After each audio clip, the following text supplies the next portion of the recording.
topics. The first thing I'm going to do is go over the Moonglow. Go over Moonglow for Lab 1. I know that there was some questions and difficulties with it. And I also kind of want to show you an approach that I take to programming, which might help, because you're still early in your programming careers, and I think a lot of you just start out by sitting in front of a keyboard and trying to write the program, and that's actually not the right way to do things. You really want to try to plan it out first, and so I'm going to show you kind of how I go about often planning things out before I actually start to write code. I'm not going to show you the code, in fact. I'm just going to show you how I plan it out and how I would write the so-called pseudocode for doing it. Then we're going to talk a little bit about vector of vectors. And in that, we're going to see type definitions, which you have not yet been exposed to. I'll give you a pictorial illustration of them. And then you're going to do a topcoder problem called skew symmetric, which is going to give you a little bit of practice with doing both vector of vectors and string streams. And then if we have time, we will get into procedures. I'm not sure we're going to get to procedures today, but if we do, we will talk mostly about stack frames and reference parameters. Now, stack frames aren't in Dr. Planck's notes, but there's something that you need to be aware of. They are the way that functions are implemented on a computer. They might help you in understanding why, when you look at local parameters, they go away when a function terminates, and why you can't get at variables that are in procedures outside the one you're currently executing in. Also want to let you know things are going to speed up a bit starting the next couple weeks. We're going to be going through vector of vectors, procedures, classes. These are things you should have seen before, so it should still be review, but things may seem to go a bit quickly. But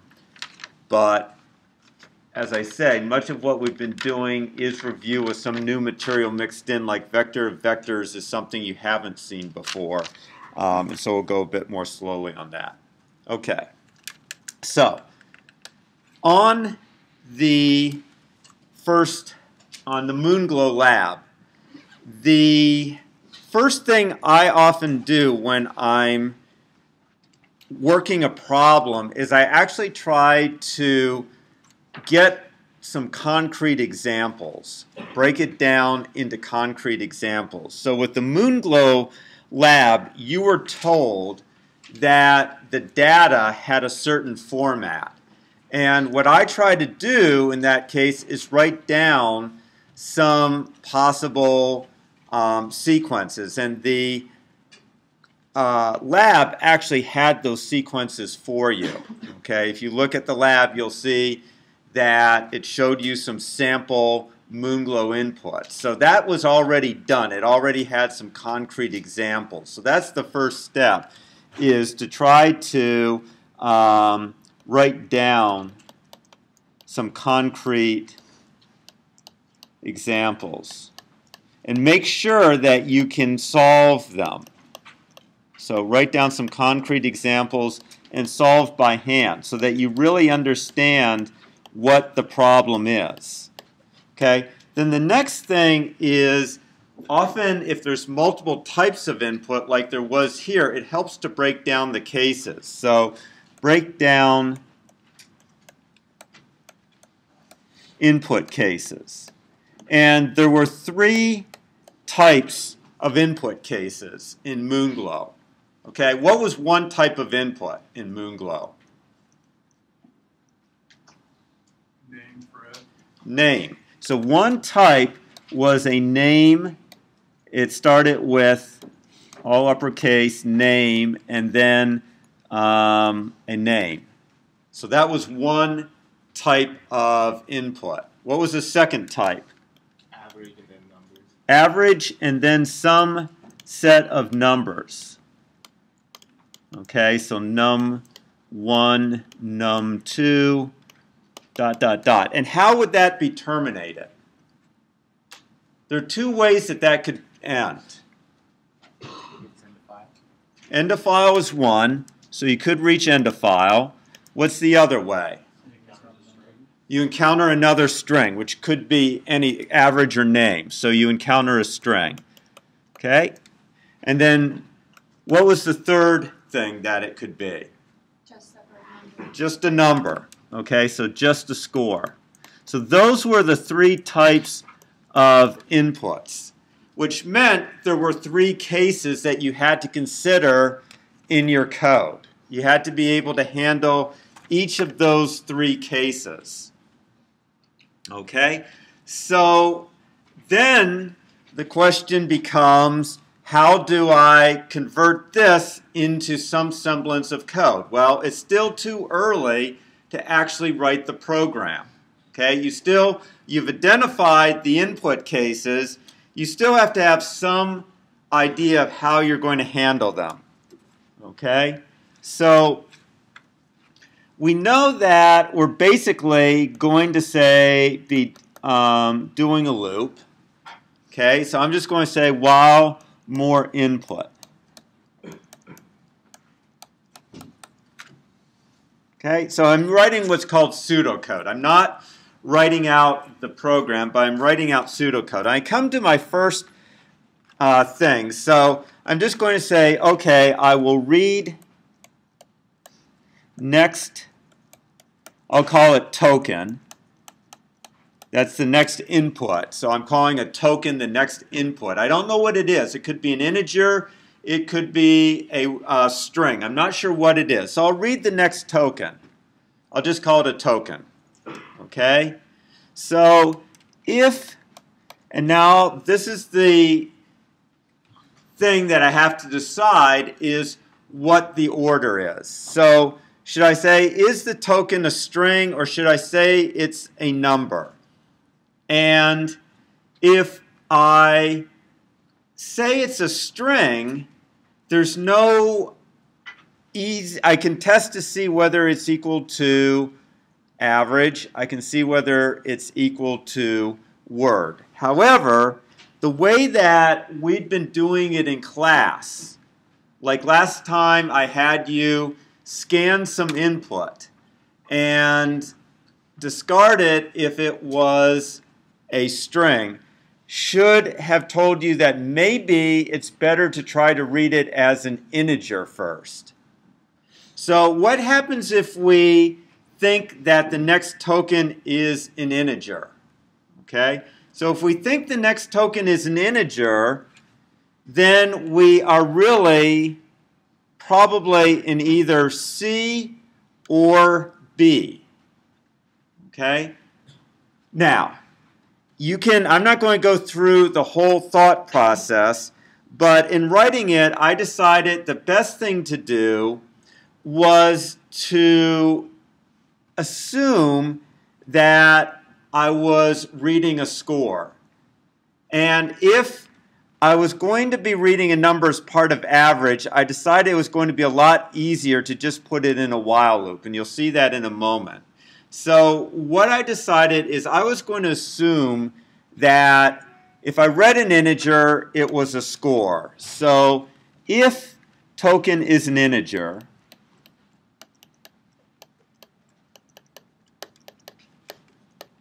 okay, add the token to score, okay, or total score. That's a variable that is keeping track of the total score for the student. Okay, and I have to add 1 to my count. So I'd say add 1 to number of scores. Okay, so what if it's not an integer? Okay, so if token is not an integer, the first thing I have to consider is maybe it was end of file. Maybe I failed.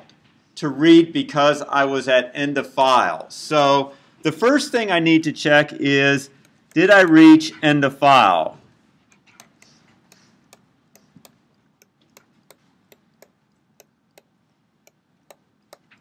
Okay, I know I want to get out of here, so I'm just going to write here, say break, because I don't want to continue processing any more input. I'm done, right? So the first thing I have to, if it's not an integer, the first thing I have to consider is maybe I reached end of file and there is no more input. Okay? So if it's not, then it's possible that it was either name or average. Those are my other two cases. So else if token is name, okay, then read next token into a name variable, which I'll abbreviate VAR. Okay. Else, and notice I'm using else. I saw some code where I just saw a sequence of if statements. You need to get in the habit of using else. Else stands for mutually exclusive. Okay, all of these choices are mutually exclusive. Therefore, you should be using else. Okay, so else, if token is average, now I know that I have a list of 0 or more numbers. Remember that Dr. Planck said Moonglow is scatterbrained, and there may actually be no numbers after average. So you have to handle the case where there are no numbers. But I know there's a list of numbers, so what I decided to do was, at this point, to actually process the numbers. So while there is another number, okay, so while, and I'll just actually at this point say cin, sometimes I actually do write code because it's easiest. So while cin into number, okay, so while I have a number, while this succeeds, I'm going to add number to average, and I need to also add 1 to count. I'll call it average count. And unfortunately, I'm running out of space here. But I can extend the page. Excellent. Okay, so add number to average, add 1 to count. So when that loop exits, remember it could exit for one of two reasons, either because I reached EOF or because I encountered another string. But it doesn't really matter. In either case, if I exit, I need to compute my average, but only if I read something. So I have to say if average count is greater than 0, because if Moonglow was scatterbrained and didn't include any numbers after average, I don't want to go dividing by 0 or I'll get a floating point division exception and my program will terminate. Okay, so if it's greater than 0, then I add average divided by average count to total score.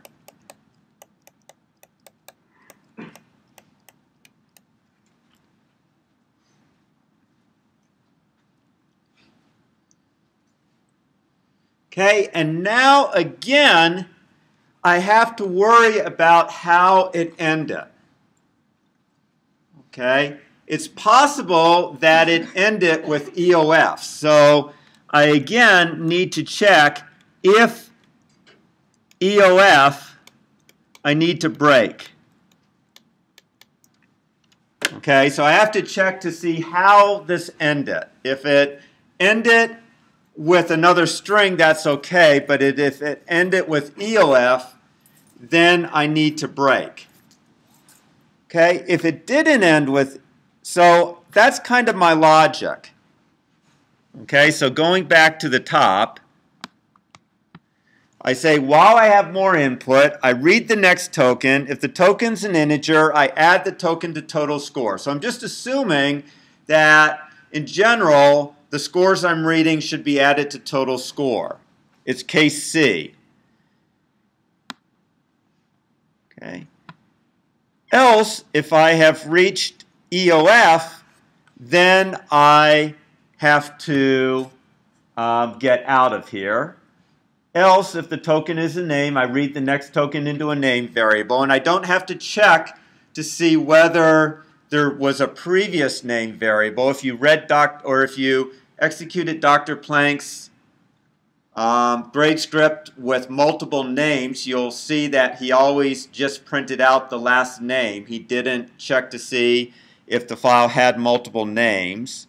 Else, if the token is an average, I just read the next tokens until one of them's not a number. Okay, and I believe also in this case, not only did I add average count to total score, I also had to add 1 to the number of scores. Otherwise, at the very end, my average wouldn't be right. So that's basically my logic. So what I've done before I even started coding is I figured out what my general logic should be. Now from here, I would start to turn this logic into code. But if you just start hammering the keys immediately, you're likely to very quickly get lost. Okay, and I would typically write this on a word processor because I'm going to have to modify things and move things around. I just knew how I'd done it, so I was able to write it straight out. But I think it helps to rough it out. Just like you write a rough draft in English, I think it helps to write out kind of a rough draft that's not actual code, that's just kind of pseudocode like this, and then turn it into real code. Okay? So the while more input, one thing I saw that is wrong is many of you translated while more input into while not cin.eof. Please never use this construct again in this class, ever, unless I tell you. This is just asking for your program to be wrong. Okay? EOF is not a good predictor. It cannot predict whether there's more input or not. It's reactive. It's not proactive. If you put this statement in your while loop, you pretty much guarantee that you will execute the loop one too many times. Okay, so please, please do not write this as your while condition. You pretty much guarantee that you will execute the loop one too many times. The reason is that when you've reached end of file, this will say, why no, you haven't. Okay, because it's not until you actually attempt to do a read that it will return true. So if you use this condition, you will go in here, you will read the next token, and like a sucker, you will process it, and even though the read failed, you will think, oh, I had another integer. No, you didn't. You had the same integer that you read the last time. So do not use this as your exit condition. Okay, I actually used, remember in class the other day, I used a flag called more input. You could also say while true because I have a break statement here, but you might actually just say while more input. If I've reached EOF, instead of using break, I can just put more input equals false.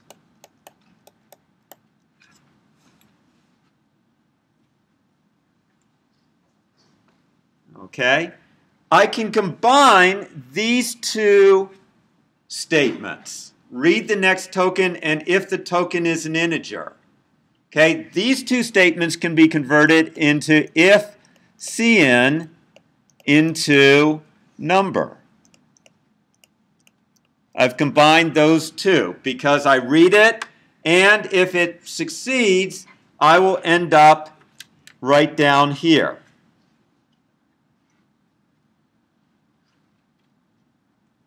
Okay? Else, if I have reached EOF.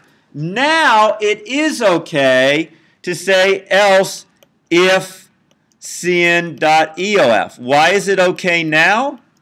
Because I did my read right here, and now it is okay to check to see if I reached EOF. Because I already performed my read. So I'm protecting against the fact that the read failed because of EOF.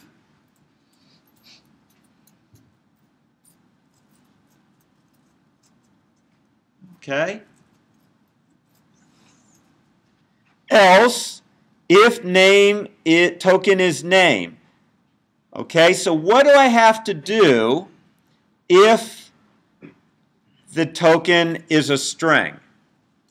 Well, the first thing I need to do, and again, I'm not at this point going to convert it to code, but the first thing I have to do is clear the jammed stream. The stream is jammed right now because I tried to read an integer and it failed. So I'm just going to kind of write a note that says in else, okay, step 1, clear the stream because it's jammed. Okay, clear the stream, which is cn. So clear cn. And then I'm going to have to reread the token.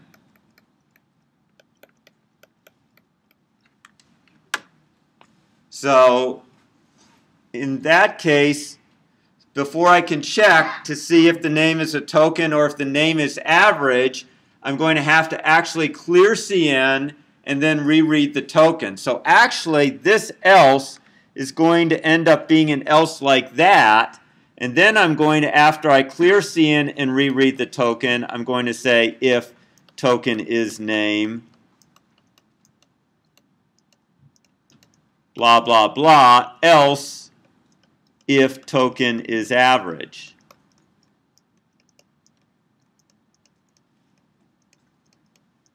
Okay, so what I'm doing is I'm slowly refining it. Rather than if you sit down and you try to program it right from the start, you're going to get buried in a blizzard of details almost immediately, and those details will overwhelm you in general. Very few people I've discovered are good at programming bottom up. Okay, a few people are, but most people aren't.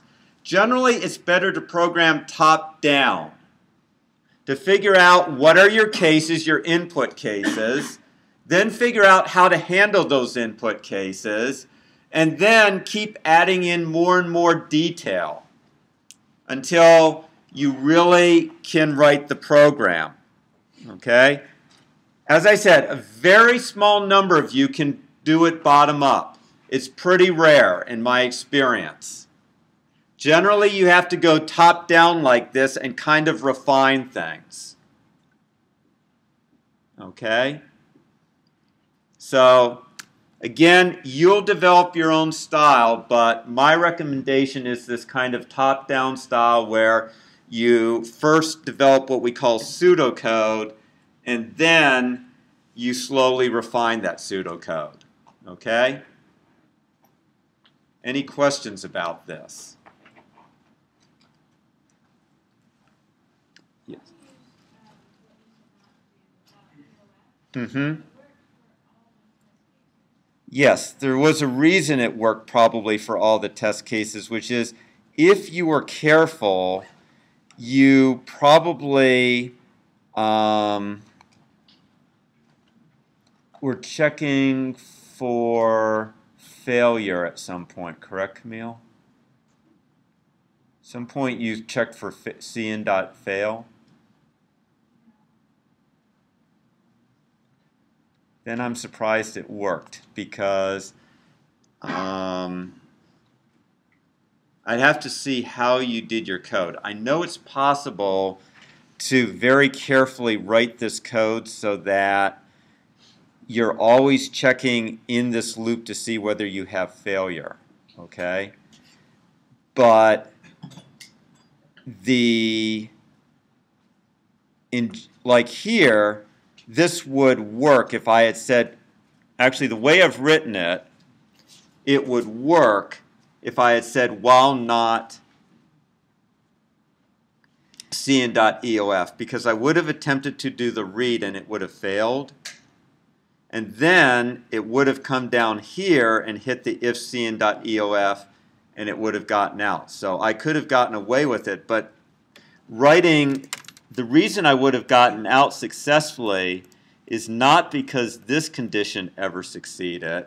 It would have been because eventually I checked this condition and got out. So even the way I wrote my loop, I could have gotten away with writing this condition. The problem is it misleads the person into thinking that you might actually get out for this reason, okay, when you really never will, okay? This is just such a super dangerous thing that I really want you to avoid it at all costs. It really does typically cause you to execute the loop one more time than necessary. And every semester, even in the upper level classes, I have to debug students' code who still don't understand this point, that it causes your loop to execute one too many times. And unless you're incredibly careful about it, you will have an error.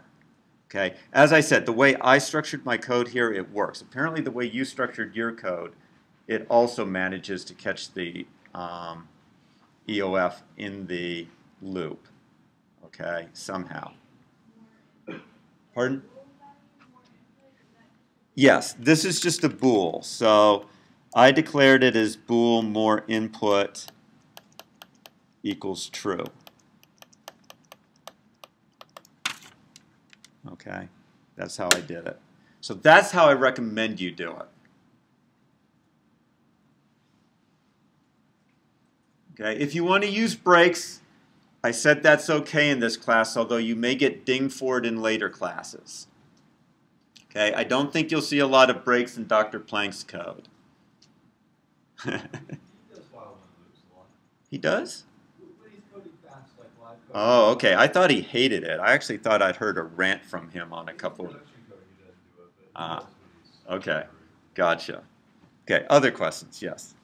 It's not a question, it's actually some insight on that. If you include CN Mm-hmm. in your while statement there and then do an and not CN.ULF, it will read into CN and then it will check if it's You're right. in the file. That's kind of what Senia was doing the other day as well.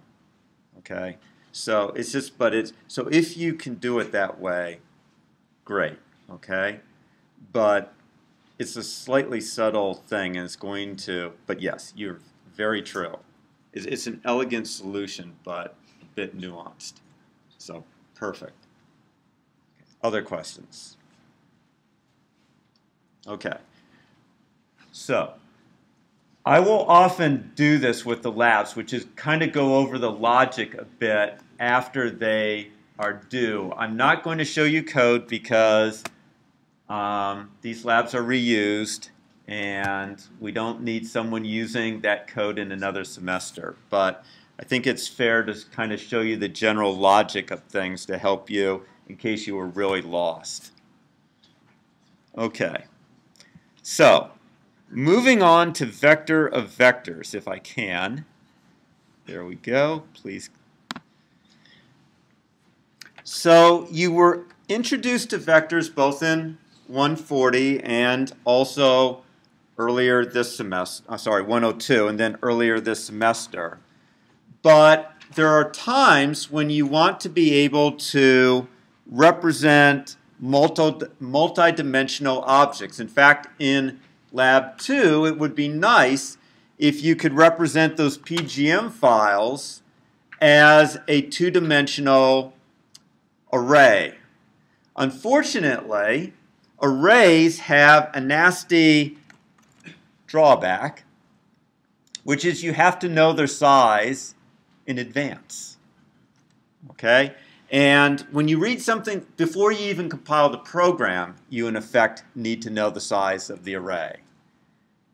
But with the PGM files, you don't know the size until you actually read the file. Then you know how many columns and rows there are, but it's too late. So another thing that you can do is use vectors, because vectors are resizable, unlike arrays. So you will see code that looks like this. Vector, vector, int. Say matrix, where a matrix is a table, two-dimensional table with rows, multiple rows. Okay, so what this is saying is I have in effect, two-dimensional matrix of integers.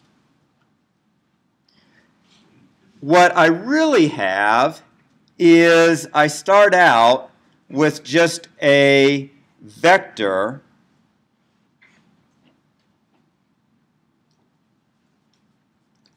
that is zero size. Whoops. So initially, I actually have a zero size vector. Now, once I know the size, let's say I know how many rows. Let's say I know that there are 50 rows by 100 columns. Then I could say something like matrix dot resize 50. And that would now give me a vector that had 50 entries. Remember, their index is 0. Now, each of the individual vectors that make up this vector, so I now have a matrix or a vector of 50 vector ints. Okay? Each of these vectors is still zero size. Okay, so one thing I can do at this point, again, I'm going to use pseudocode. For I equals 0 to 49, I could say matrix I dot resize 100. And what that does is it, for each of them, resizes these vectors to be of size 100. Okay? So each of them gets resized to be a vector of size 100. But it's a two-step process. I first resize the outer vector, and then I resize all of these so-called inner vectors. So it's a vector of vectors. Okay? Is that clear or not? Because this is something that's very important, but may not be obvious. Yes? It's not so clear to me how to determine which is the inner. Like, it made sense in multi-dimensional arrays, but this seems like a little, like, how did you determine that? Okay, C++ has a protocol. you go from outside in, or left to right. So this is the outer, this is the inner. So this is the rows. So when you're doing your references, this refers to the rows and this refers to the columns. It's the way C++ defines it. So it's kind of like outside in, or left to right. So outside, then as you go to the right, that's inside. Okay, and it's just the way C++ defines it. Okay, so always the outer one, think of that as the rows. The inner one, think of it as columns. Okay, and what's kind of cool is that you don't even have to make these things be the same. The inner vectors don't even have to be the same size. I could have actually said for I equals 0 to 49, matrix of I dot resize. I don't have room here, so I'll say it here, I plus 1. So now what it's doing is it's actually, for the first one, creating a vector that's only 1 big. For the second one, it's creating a vector that's 2 big. For the third one, it's creating one that's 3 big, and so on. So it looks kind of like a lower, what we call a lower triangular matrix. Okay, and the last one's going to have 50. Just a second. So this one would have 50. So it gives you flexibility in setting up what kind of two-dimensional object you want. Yes? Can you access the different parts of it through the same way you access the big? Yes. So we're going to get to that. It's going to be exactly the same way. So I'll get to that in a moment. Yes, Mark? So why do the resize with the set value instead of doing Pushback? Well, in this case, I'm doing it because I know how big it is. If I didn't, then I would use pushback. It's more efficient if you know what the size is. It's just more efficient to go there immediately. Because by saying resize 50, it'll immediately allocate memory that's enough to accommodate 50 elements. Whereas if I do pushback 50 times, which would also work, now it has to do the operation 50 times rather than once. It's more efficient. Okay, efficiency is something we do consider in this class. If you didn't know how many rows, like if I didn't tell you that, then you would have to use pushback. Okay, other questions? Okay, so apropos of the question that I just had, you do refer to these entries just the way you would in an array. So if I, after having done my resize, wanted to, for example, let's say I wanted to print. Let's say I wanted to read things into this matrix. I could say for I equals 0, I less than 50, I plus plus. For j equals 0, j less than 100, j plus plus. Could say Cn into matrix ij. And that would read an element into each of my matrix elements. So I can treat the vector of vectors as though it were a two-dimensional array. Very nice. Okay?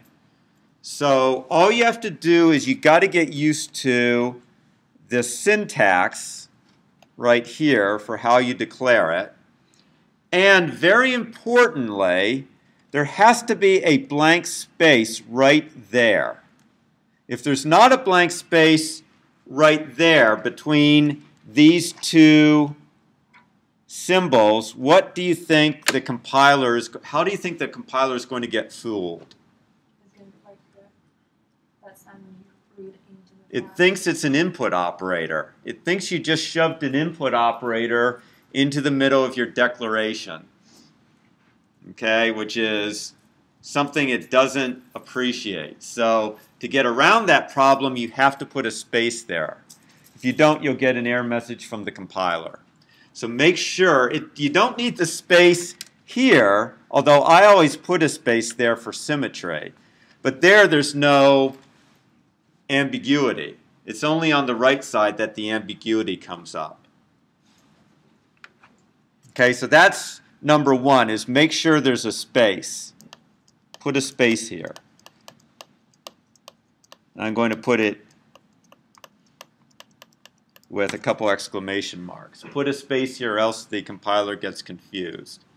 Okay, there's a second thing that Dr. Planck likes using in his notes, and so we're going to get used to that, and that's a typedef. Okay, so in his notes he has typedef, and actually since I very rarely use typedefs in my code, I'm going to make sure I get it right.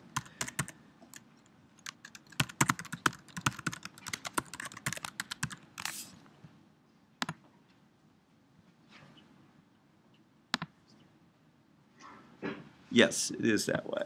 Okay. So you are allowed to, in essence, provide alternative names for types. So here I'm saying that Fred is like an int. And if I say Fred, say I, what that gets translated to by the compiler is int I. Okay, so we say that Fred is a new type, which is int. Okay, it's kind of like, if you've heard of macros before, it's like a macro where you just do a substitution. You might say, why would I ever do something stupid like this? Because it just obfuscates the code.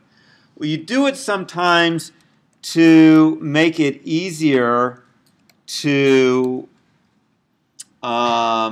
shorten things up. So while this is kind of idiotic, this one isn't.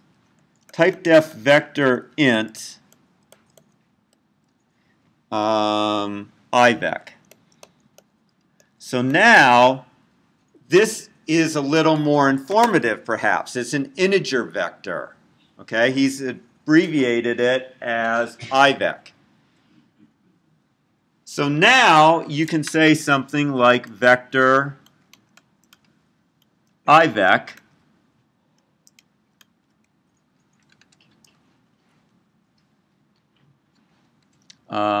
matrix,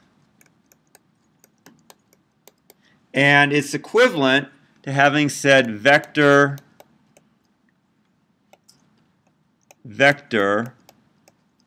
int matrix.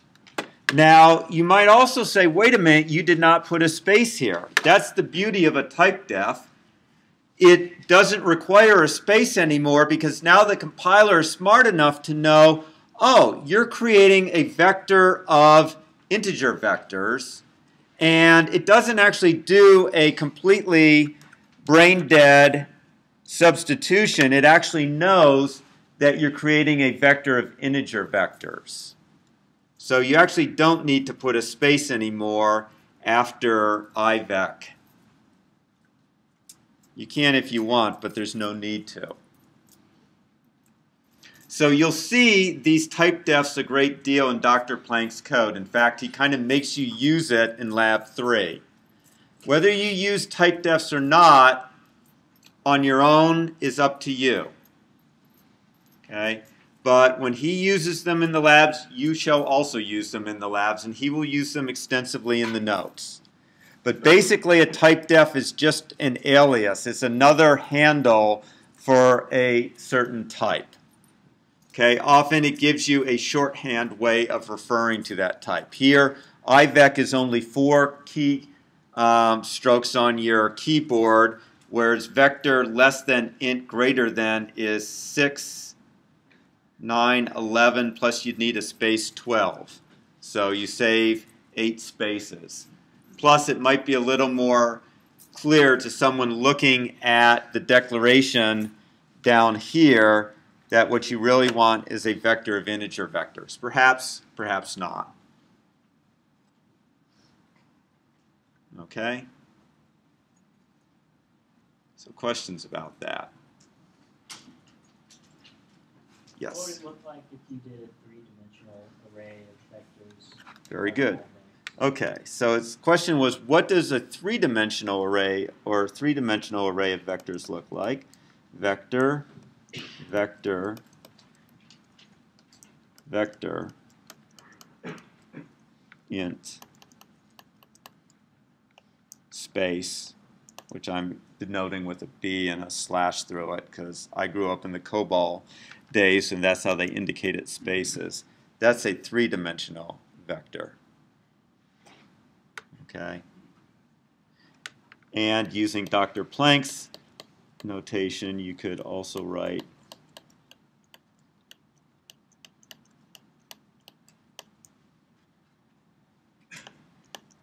but you couldn't get away from having to still have, you couldn't say vector of IVEC. You'd have to do it this way.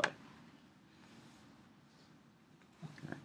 And then same thing, you have to make sure your pushbacks and resizes are well done. But you can, once you've created the entries, you can treat it as a three-dimensional, multi-dimensional array. That same kind of syntax. Okay. So questions about this? Okay. There is a top coder problem. So if you go to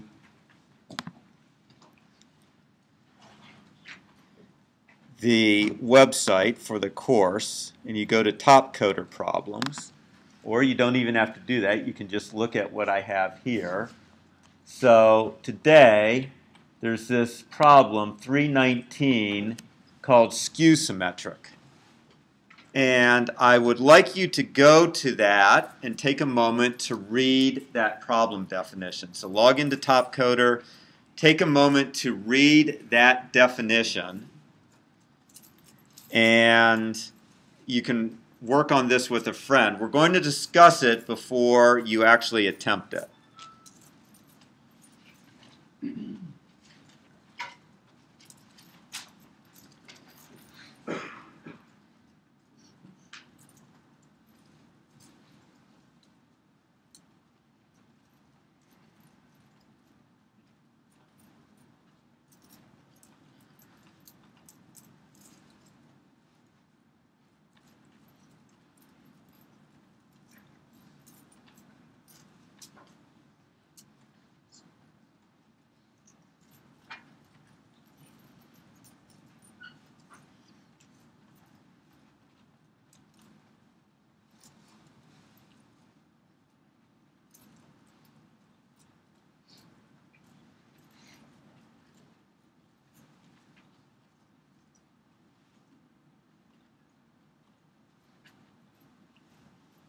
In fact, if you're having trouble getting it, I'm going to pop it up.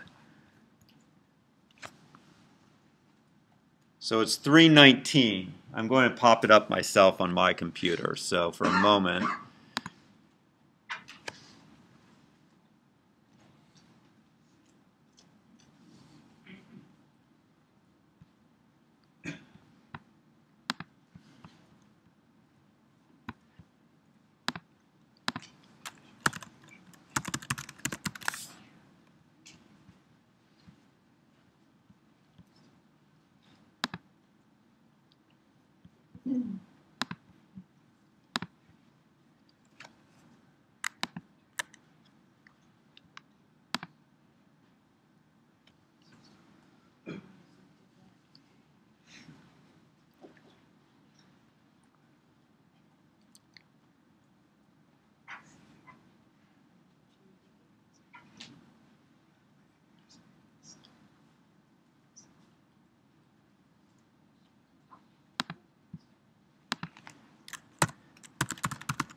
Actually, I don't even have to do that.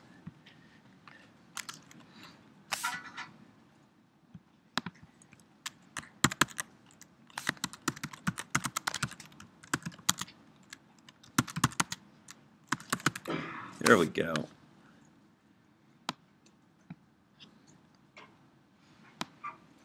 So if you can't get it there, here's the problem statement. And I'll just again put it out here, SRM 319.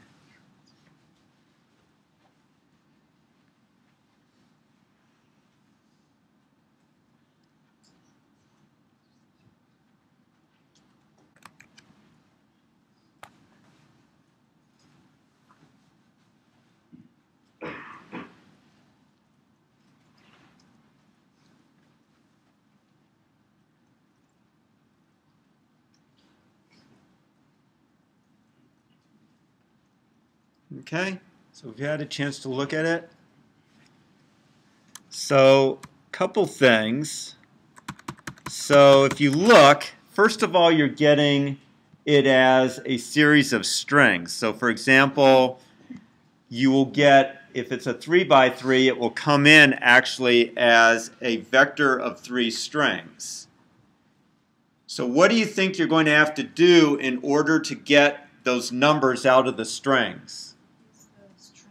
You're going to have to use a string stream. So this problem is going to give you some practice using string streams. Okay, how do you think I want you to represent your matrix?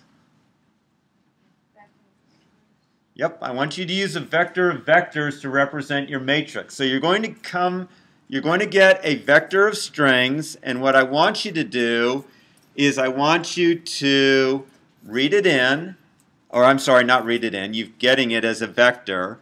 So the first thing I want you to do, I want you to take about 10 minutes, and I want you to just try to convert, so write a function that takes a vector of strings, and I want you to try to take that and convert it into a vector of vector ints that contains those numbers.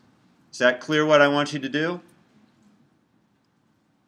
Okay, if you're feel free if you get that to move on. But for the time being, I just want you to do that. And to make sure you've gotten it, print it out. Okay, so kind of print it out nicely, maybe in a field 4 characters wide, like that, to make sure you got it. You just explain it the way we have to do that. Pardon? You just explain it, we have to do that. Okay, so what you're going to have to do, you're getting a, so you have to write a method. So it gives you, you're going to have to write, I can give you the class template. So you're going to have to write something that looks like class skew symmetric, public int min changes like that, and then you're going to have to write int skew symmetric min changes vector string. Okay, and what you're going to have to do is declare a vector of vector ints, and then you're going to have to iterate through m, or I'm going to say for each string in m, use an iString stream to extract the numbers from that string and insert them into the correct row in the vector of vector ints. Okay, and here you'll have to first resize the vector of vector ints to be the correct size matrix. Okay, so you know that the number of rows is the number of strings in M. Okay, so that's my little pseudocode. That's what I want you to do. Yes, each matrix guaranteed to be square. That's what the constraints actually say. Those constraints are always good to read, but I'll summarize them for you. They guarantee it's square. I know, sometimes, be honest, it sometimes takes me 10 to 15 minutes just to figure out what they're saying. I don't think they're always the clearest. Why did you point out the key line there? Because it is kind of, square in is the number of elements in M. If you think about what that's the key part where it's saying square. Yes, so let's see. Yes, what Alan is saying is this line right here is the key line in the constraints.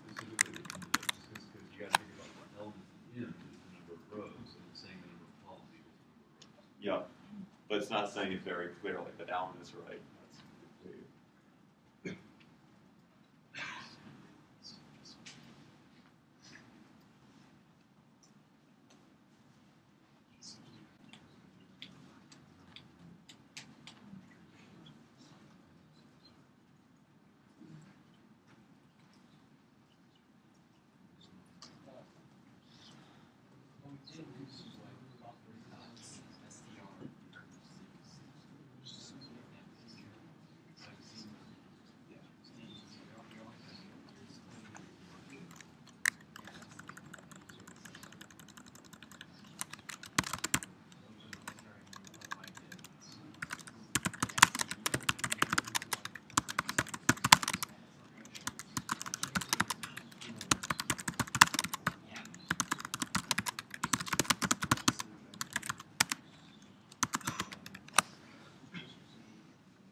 Okay, I know that not all of you have it, but I am going to go over it now since you've had a chance to think about it. So this was my pseudocode. I added include statements to it. So to declare my vector of ints, now I'll just make it it is vector int, say matrix. Then I say first resize the vector of vector ints to be the correct sized matrix. So I'm going to say matrix.resize m.size. So what I'm doing is I'm setting the matrix, the outer dimension, the rows, to be the size of m, because I know that the number of strings in m represents the number of rows in my matrix. Okay? And I can then also say something like, well, let's declare an int I. So for I equals 0, I less than m of, I less than m dot size, I plus plus. Now I'm going to resize each of the columns so that they are also the right size. So the first statement, okay, sets up the rows, and the second one sets up the columns. So the first one resized the outer thing so it had m rows. The second for loop makes each column have the correct size. Of course, I need an extra parentheses here. Okay. Then I said for each string in M, so that means for I equals 0, I less than M dot size, that will allow me to iterate through each string in M. And I said use an I string stream to extract the numbers from that string and insert them into the correct row in the vector events. So this actually gives me, each of these strings represents a row. Just a second, so each string represents a row. So here, let me declare my I string stream up here because I want to make something clear. So I string stream, I'll call it buffer.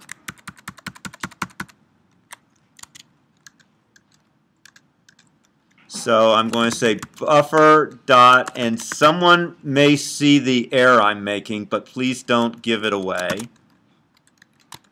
So I put the string into the buffer. Then I say for j equals 0, j less than m dot size, j plus plus. I use that buffer to input into m of I, m of j.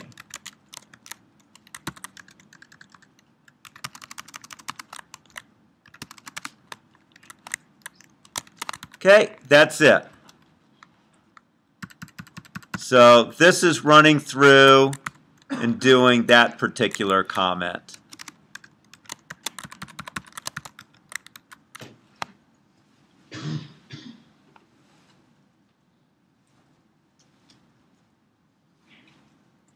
Okay.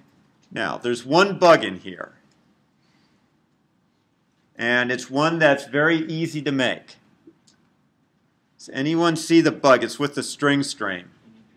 I need to clear it. If I'm going to reuse a string stream, I need to clear it first, or otherwise it's going to assume that it still has the original string. Why they did it that way is beyond me, but they did. Okay, just I see someone trying to take a picture. Let's see if I can't give you the... Nope, I can't unfortunately get you the whole thing, so that's the best I can do. Okay, questions? Yes. Why did you have to declare a size of the columns if it's dynamically expanding array? I didn't have to. If you use pushback to do it, that was fine. So instead of doing it this way, I didn't need this loop right here, this loop that set up the columns. I'm going to take it out for a moment. I could have instead down here just said m.I pushback. Whoops, not quite that easily. Yep, int data, buffer into data. I could have said something like that too. I didn't think my code was as clean or as clear this way, but this would work. Okay? It's dynamically adding. I just didn't feel it was as straightforward. But this is a fine way to do it. Okay? And you could do the pushback also on the matrix, on the outer matrix. You don't even need that resize 5. I just was trying to be straightforward. Okay? Just like, let me restore it to what I had.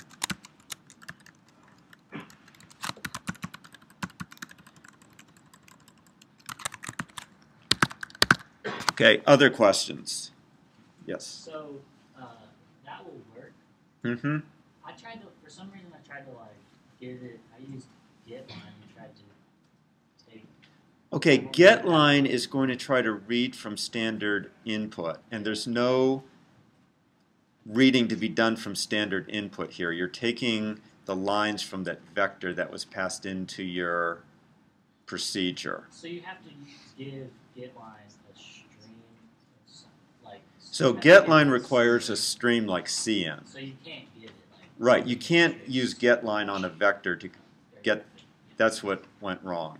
So you weren't reading from standard in here. That was the big thing. This, you were being given a vector of strings. Yes. Is buffer being read into the vector of strings or the vector of vectors?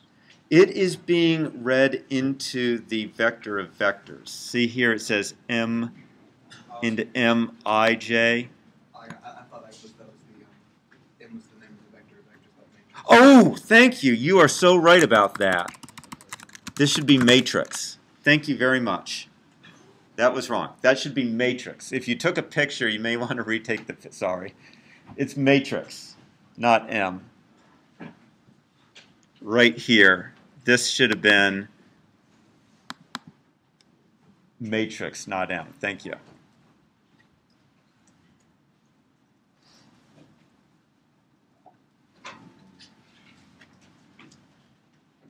Okay.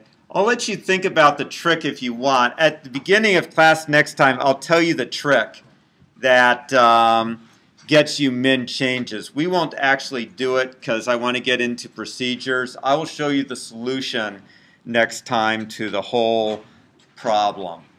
If you want to think about it and try to come up with a solution before Tuesday, that's fine, but I will show you the solution Tuesday, and then we will handle procedures. And we will get into classes with the roster.cpp example on Tuesday. So see y'all Tuesday.